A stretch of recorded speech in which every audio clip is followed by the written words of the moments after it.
unique in its opposite attraction. What are these two obscure little balls that we have next to you? Well, these are my favourites. These two balls of dirt are in such contrast to those luxury materials, and yet they presumably had some sort of similar value. What do you think makes this so important? Important enough to be contained inside the vessel with these objects? There are theories that we have to work with, but you need some evidence for those theories. And so when Mary started her analysis of the material inside the vessel, she picked up very, very microscopic traces of gold on the surface of these dirt balls. So we got them CT scanned in partnership with the British Museum, and that demonstrated that the gold is throughout the dirt. And so these were rolled. You can almost see, like how children would with plasticine. They look almost man-made, actually, in that respect. So you can almost see the hands that would have formed these rolled into sort of sausage shape and then connected and rolled into a ball. And in the process of doing that, whatever environment they're in, they have picked up traces of gilding, traces of bone. There are bits of organic material in there, what looks like grass. And so these are all clues for us about where these might have been formed.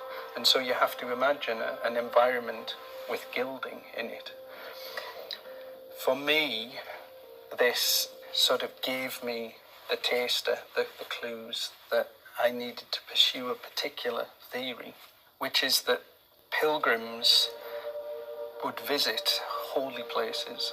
And one of the things that you could bring back from those holy places, almost like an essence of those sacred places, was local dirt rolled in the environment and then brought back almost like a souvenir.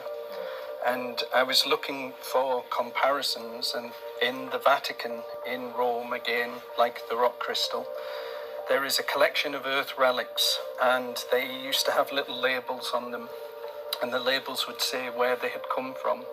And the paleography of the writing tells you that they were collected between 650 and 900 AD, so right in the period that this collection is coming together.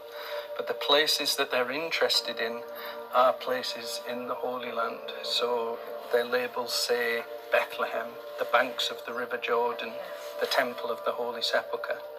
And so the Temple of the Holy Sepulchre has loads of gilding inside it, and you could imagine an environment like that would be the type of place that these would be formed. But the value is really the spiritual value. Exactly. That's what gives them meaning, and that's what creates the value that means they are important parts of this collection, perhaps as important as anything else. And perhaps to commemorate the journey in itself, because that's an extraordinary journey to undergo in this period. It's long and it's extensive and often dangerous. Yeah.